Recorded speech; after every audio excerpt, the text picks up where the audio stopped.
ఎవరైనా ఈ అభివృద్ధిలో కాళ్ళల కట్టెబెట్టాలి, మేము చేయలేదు కాబట్టి వీళ్ళు కూడా చెయ్యొద్దు అని కుట్రలు కుతంత్రాలు చేస్తే వాళ్ళు ఊచలు లెక్క పెట్టాల్సి వస్తుందని చెప్పి నేను ఈ వేదిక మీద నుంచి స్పష్టంగా చెప్పదలుచుకున్నాను.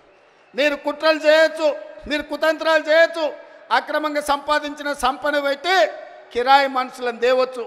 ఏమి చేసినా ఓ రోజు వెనుకో ఓ రోజు ముందో మీరు పన్నుతున్న కుట్రల్ని గుర్తిస్తాం, అందరిని బొక్కలో పెడతాం, ఊచలు లెక్క పెట్టిస్తా అని చెప్పి నేను ఈ వేదిక మీద నుంచి స్పష్టంగా చెప్పదలుచుకున్నా.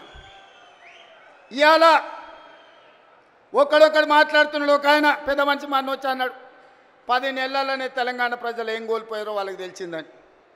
ఏం కోల్పోయినరా? మా ఆడబిడ్డలకి ఇవాళ స్వేచ్ఛ వచ్చింది 10 ఏళ్ళ తర్వాత. సంఘాలలో ముందుకు వచ్చిండ్రు. మేము ఇవాళ ఆడబిడ్డల్ని కోటీశ్వరులను చేయాలనుకున్నాం. దాదాపుగా ఈ సంవత్సరంలో 34,000 కోట్ల రూపాయలు సంఘాలకు సహకారం అందించాలని ఇవాళ మేము అనుకున్నాం. ఆడబిడ్డలకు అదాని అంబానీలకే పరిమితమైన సోలార్ పవర్ ప్రాజెక్టులు ఇవాళ మా ఆడబిడ్డలకు మహిళా సంఘాలకు ఇచ్చి వాళ్ళని పారిశ్రామికవేత్తలను చేసి కోటీశ్వరులను చేయాలనుకున్నాం. ఇవాళ ఇదే కాదు, మా ఆడబిడ్డలు అమ్మగారింటికి పోవాలన్నా, దైవ దర్శనానికి పోవాలన్నా ఇంటి ఆయనని అడిగితే దసరా కడితే దీపావళి అనేటోడు, దీపావళి కడితే సంక్రాంతి అనేటోడు, సంక్రాంతికి అంతే ఉగాది అనేటోడు, ఉగాదికి అడిగితే ఈ సంవత్సరం ఎందుకులే అనేటోడు. కానీ ఇవాళ ఈడ వేలాది మంది మా ఆడబిడ్డలు వచ్చారు. అక్క ఎవరైనా బస్సు ఎక్కితే ఒక్క పైస ఎవరైనా అడుగుతుర్రా?